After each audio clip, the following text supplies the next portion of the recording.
Hello everyone, welcome back to my channel Jency learning with Nikita. आज के video में हम डिस्कस करेंगे एमएमपीसी 9 के कुछ मोस्ट इंपॉर्टेंट क्वेश्चंस या टॉपिक्स जो इग्नू एमबीए के एग्जाम्स में रिपीट होते आए हैं। सो अगर वीडियो पसंद आए तो लाइक ज़रूर करना और चैनल को सब्सक्राइब करना बिल्कुल मत भूलना। मैं आपके लिए ऐसे ही हेल्पफुल कंटेंट वीडियोज़ लाती रहूँगी जिससे आपकी एग्जाम प्रेप ईजी हो जाए। एंड ये वीडियोज़ आपके एग्जाम पर्सपेक्टिव से बहुत ही ज़्यादा इंपॉर्टेंट है, सो वीडियो को एंड तक ज़रूर देखना। और अगर कुछ डाउट्स हो तो कमेंट सेक्शन में पूछ सकते हैं। एंड इस वीडियो को अपने फ्रेंड्स के साथ भी शेयर करें। और नेक्स्ट कौन से सब्जेक्ट का वीडियोस देखना चाहते हो कमेंट्स में ज़रूर बताइए। तो चलिए बिना किसी देरी के आज का वीडियो शुरू करते हैं। चलिए आज के वीडियो को स्टार्ट करते हैं एक इम्पॉर्टेंट और कॉन्सेप्चुअल टॉपिक से।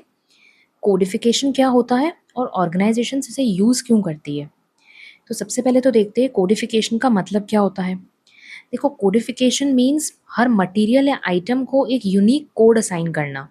ओके, जैसे रॉ मटेरियल को RM101, RM102, इस तरह से। ओके, सो यहाँ पे नेम की जगह कोड का यूज़ होता है और वो कोड शॉर्ट होता है, क्लियर होता है एंड एरर फ्री होता है।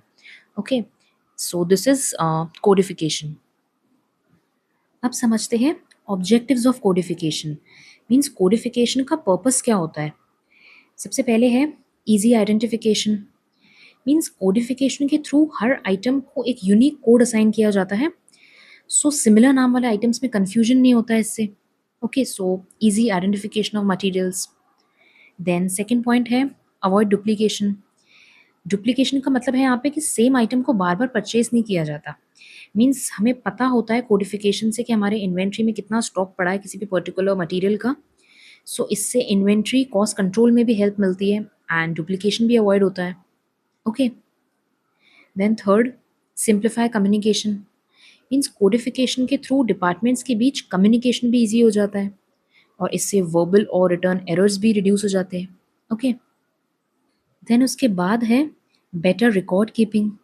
मीन्स कोडिफिकेशन से इन्वेंट्री रिकॉर्ड्स भी सिस्टमैटिक हो जाते हैं और इससे एक ऑर्गेनाइजेशन को ट्रैकिंग और मॉनिटरिंग में भी हेल्प मिलती है। मीन्स ये भी ईजी हो जाता है। ओके, देन लास्ट पॉइंट है faster decision making.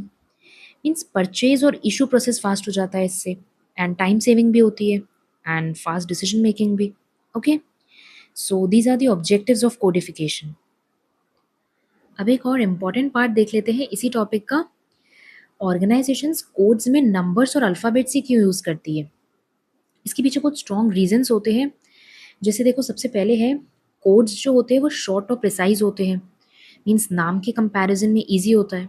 Okay, and इसको मतलब कंप्यूटर सिस्टम्स और सॉफ्टवेयर में ईजिली यूज़ भी किया जा सकता है एंड कोडिफिकेशन से लैंग्वेज बैरियर भी ख़त्म हो जाता है एंड ऑफ कोर्स कोडिफिकेशन से क्लासिफिकेशन ईजी हो जाता है बिकॉज हम कैटेगरी वाइज कोडिंग भी कर सकते हैं एंड इससे कॉन्फिडेंशियलिटी भी मेंटेन होती है।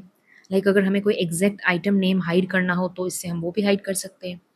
ओके, फॉर एग्जाम्पल अगर कोई स्टील रॉड है 10 mm की, तो ये लिखने की बजाय हम SR10 ये लिख लें, so this will be more efficient.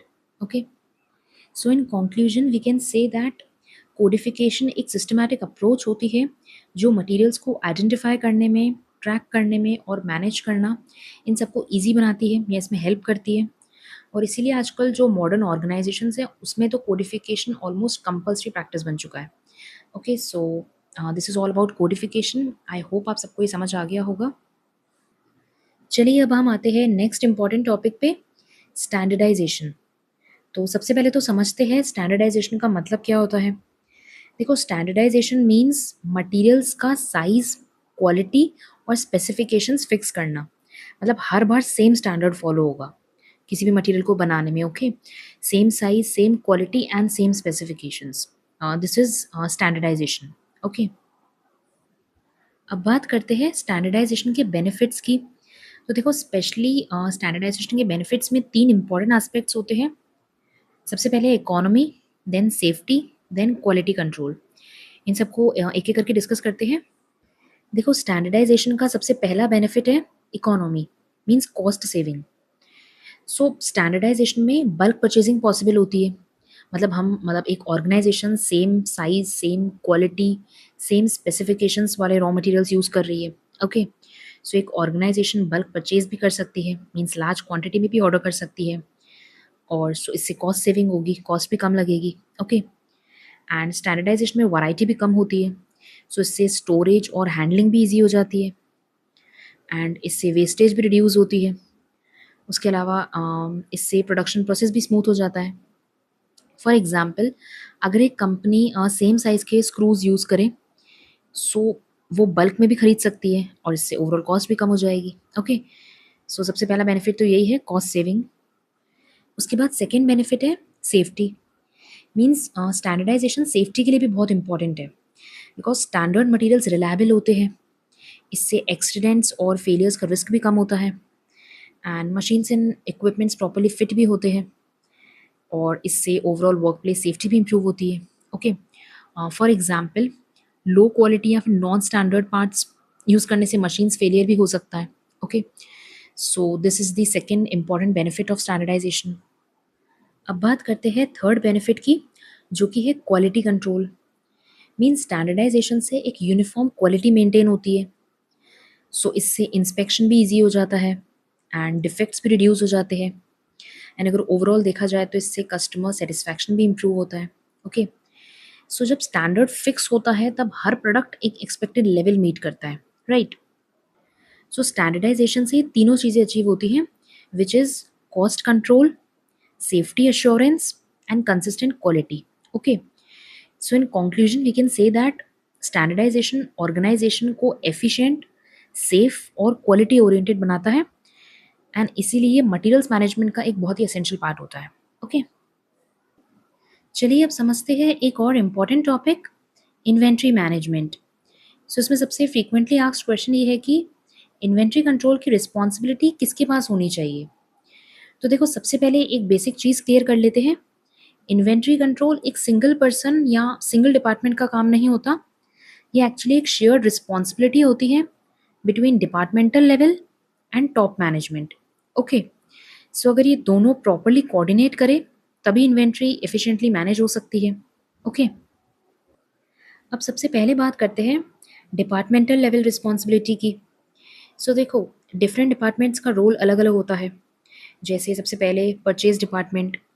So purchase department का क्या रोल होता है, राइट क्वालिटी का मटेरियल सेलेक्ट करना, राइट सप्लायर चूज़ करना, राइट टाइम और राइट क्वांटिटी में ऑर्डर प्लेस करना, एंड प्राइस नेगोशिएशन करना to reduce cost. Okay, so अगर परचेज गलत क्वांटिटी में कर ली जाए, सो इससे ओवर स्टॉक या शॉर्टेज दोनों हो सकता है, राइट। सो ये तो रिस्पॉन्सिबिलिटी होती है परचेज डिपार्टमेंट की। देन नेक्स्ट है स्टोर्स डिपार्टमेंट। इनका क्या काम होता है, मटेरियल्स को सेफली स्टोर करना, प्रॉपर रिकॉर्ड्स मेंटेन करना, लाइक स्टॉक रजिस्टर्स वगैरह, देन इश्यूज और रेसिप्ट्स की ट्रैकिंग करना, उसके अलावा लॉस, थेफ्ट और डैमेज को प्रिवेंट करना, बिकॉज स्टोर्स डिपार्टमेंट इन्वेंट्री का एक्चुअल कस्टोडियन होता है, सो ये सारी रिस्पॉन्सिबिलिटीज़ होती है स्टोर डिपार्टमेंट की। ओके, उसके बाद है प्रोडक्शन डिपार्टमेंट। अब इनका काम क्या होता है, मटेरियल का एफिशिएंट यूज़ करना, वेस्टेज और स्क्रैप को मिनिमाइज़ करना, एंड प्रोडक्शन प्लानिंग के अकॉर्डिंग डिमांड बताना। ओके, सो अगर प्रोडक्शन प्लानिंग एक्यूरेट नहीं है तो इससे इन्वेंट्री भी इम्बैलेंस हो सकती है। ओके, सो ये सारी रिस्पॉन्सिबिलिटीज़ होती हैं प्रोडक्शन डिपार्टमेंट की। ओके, सो ये तो हमने डिस्कस की है अभी डिपार्टमेंटल लेवल रिस्पॉन्सिबिलिटीज़। अब हम आएंगे टॉप मैनेजमेंट रिस्पॉन्सिबिलिटी पे। अब देखिए, टॉप मैनेजमेंट रिस्पॉन्सिबिलिटी क्या होता है। सो इनका रोल बेसिकली ऑपरेशनल से ज़्यादा स्ट्रैटेजिक और पॉलिसी बेस्ड होता है। ओके, सो टॉप मैनेजमेंट का सबसे पहला रोल होता है policy making. Means inventory control से रिलेटेड पॉलिसीज़ बनाना, लाइक जैसे EOQ, economic order quantity decide करना, रीऑर्डर लेवल डिसाइड करना, या फिर सेफ्टी स्टॉक डिसाइड करना। ओके, देन सेकेंड रोल है cost control. Means inventory carrying cost को मॉनिटर करना, इन्वेंट्री में कितना इन्वेस्टमेंट हो रहा है इस चीज़ को कंट्रोल करना। ओके, देन इनका थर्ड रोल होता है कोऑर्डिनेशन। मीन्स डिफरेंट डिपार्टमेंट्स के बीच कोऑर्डिनेशन इंश्योर करना, उनके बीच के कॉन्फ्लिक्ट्स को रिजॉल्व करना। ओके, उसके अलावा परफॉर्मेंस मॉनिटरिंग। मीन्स जैसे कि इन्वेंट्री टर्नओवर रेशियो देखना, स्टॉक लेवल्स इवैल्यूएट करना, या डिसीजन लेना बेस्ड ऑन रिपोर्ट्स। ओके, सो ये सारे रोल होते हैं टॉप मैनेजमेंट के टुवर्ड्स इन्वेंट्री मैनेजमेंट। ओके, सो इससे इम्पॉर्टेंट इंसाइट क्या निकल के आती है कि अगर सिर्फ डिपार्टमेंट्स इन्वेंट्री मैनेज करें तो उनका फोकस तो लिमिटेड होता है। सो इससे ओवरऑल कॉस्ट इग्नोर हो सकती है। और अगर सिर्फ टॉप मैनेजमेंट देखे तो उनसे ग्राउंड लेवल इश्यूज मिस हो सकते हैं, राइट। सो बेस्ट आइडिया क्या है कि इंटीग्रेटेड अप्रोच फॉलो की जाए, जहाँ डिपार्टमेंट्स एग्जीक्यूशन हैंडल करे और टॉप मैनेजमेंट प्लानिंग और कंट्रोल करे। Okay, so in conclusion we can say that inventory control तभी इफेक्टिव होता है जब ऑपरेशनल एफिशिएंसी और स्ट्रैटेजिक डिसीजन मेकिंग दोनों बैलेंस में हो। ओके, अब आते हैं एक और इम्पॉर्टेंट और कॉन्सेप्चुअल टॉपिक पे, वेस्ट मैनेजमेंट। देखो इस टॉपिक से एक बहुत ही फ्रीक्वेंटली पूछे जाने वाला क्वेश्चन है, waste management is complementary to resource management. So ये स्टेटमेंट समझना बहुत इंपॉर्टेंट है। तो सबसे पहले तो ये समझते हैं, देखो रिसोर्स मैनेजमेंट का मतलब क्या होता है, रिसोर्सेज का एफिशिएंट यूज करना। ओके, एंड वेस्ट मैनेजमेंट का मतलब होता है जो वेस्ट जनरेट हो रहा है उसको कंट्रोल और रिड्यूस करना। ओके, सो इन दोनों का रिलेशन क्या है, अगर रिसोर्सेज एफिशिएंटली यूज होंगे सो इससे वेस्ट ऑटोमेटिकली कम जनरेट होगा, और अगर वेस्ट कंट्रोल होगा तो रिसोर्सेज का बेटर यूटिलाइजेशन होगा। ओके, इसलिए ये कहते हैं कि ये दोनों टर्म्स कॉम्प्लीमेंट्री होती है, resource management and waste management. अब इस चीज़ को थोड़ा सा और समझते हैं। देखो रिसोर्सेज लिमिटेड होते हैं, ओके, एंड अगर कोई भी ऑर्गेनाइजेशन रिसोर्सेज का मिसयूज करती है सो इससे उनकी कॉस्ट इंक्रीज होगी, एंड वेस्ट जनरेट होने का क्या मतलब है, रिसोर्सेज का लॉस। सो इसलिए ऑर्गेनाइजेशंस फोकस करती है रिड्यूस, रीयूज एंड रिसाइकिल, इन तीन टर्म्स पे।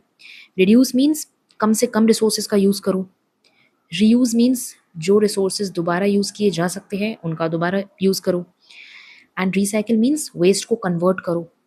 सो ऑर्गेनाइजेशंस बेसिकली वेस्ट मैनेजमेंट के लिए इन तीन चीज़ों का यूज़ करती है, reduce, reuse and recycle. Okay, इसका एक एग्जाम्पल भी देख लेते हैं। Suppose 100 units raw material use हुआ है, ठीक है, 85 यूनिट्स का आउटपुट मिला है। सो इसका मतलब क्या है कि 15 यूनिट्स वेस्ट हो गया।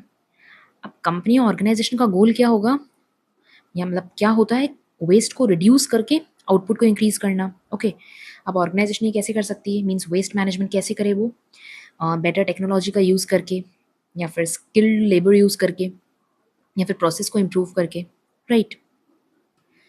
अब देखो वेस्ट मैनेजमेंट के कॉन्सेप्ट में एक छोटा सा मॉडल आता है, IOW model, input output waste model. इसको एक बार शॉर्ट में समझ लेते हैं। देखो इनपुट क्या होता है, raw materials, labour, machines, energy, ये सब इनपुट है। ओके, आउटपुट क्या है, इस इनपुट से जो भी प्रोड्यूस हो रहा है वो आउटपुट है, जैसे कि फाइनल प्रोडक्ट या सर्विस या जो भी कस्टमर को मिलता है वो आउटपुट है। एंड वेस्ट क्या है, स्क्रैप, डिफेक्टिव प्रोडक्ट्स, पोल्यूशन या फिर अनयूज्ड मटेरियल्स। ओके, सो इस मॉडल की इंसाइट ये है कि अगर सिस्टम एफिशिएंट है तो इससे आउटपुट मैक्सिमाइज होगा एंड वेस्ट मिनिमाइज होगा, राइट। बट अगर सिस्टम इनएफिशिएंट है तो इससे वेस्ट इंक्रीज होगा, एंड वेस्ट के इंक्रीज होने से ऑर्गेनाइजेशन की कॉस्ट भी ऑटोमेटिकली इंक्रीज होगी। Okay, so organization should focus on कि रिसोर्सेज की वेस्टेज कम से कम हो, तभी वेस्ट मैनेजमेंट एफिशिएंट होगा या इफेक्टिव होगा। Okay, so basically waste management की इंपॉर्टेंस क्या होती है, कॉस्ट को रिड्यूस करना, बेटर एफिशिएंसी लाना ऑर्गेनाइजेशंस में, environmental protection and sustainable development. Okay, so in conclusion we can say that effective waste management से सिर्फ कॉस्ट ही रिड्यूस नहीं होती बल्कि ऑर्गेनाइजेशन की एफिशिएंसी और सस्टेनेबिलिटी भी इंप्रूव होती है, और इसीलिए ही वेस्ट मैनेजमेंट रिसोर्स मैनेजमेंट का इंटीग्रल पार्ट होता है। Okay, I hope it's clear now.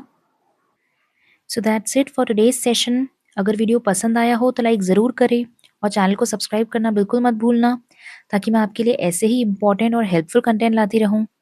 और हाँ, वीडियो को अपने फ्रेंड्स के साथ भी शेयर करना, शायद उनके लिए भी ये काफ़ी यूज़फुल हो। सो चलिए मिलते हैं नेक्स्ट वीडियो में। Till then bye and happy learning.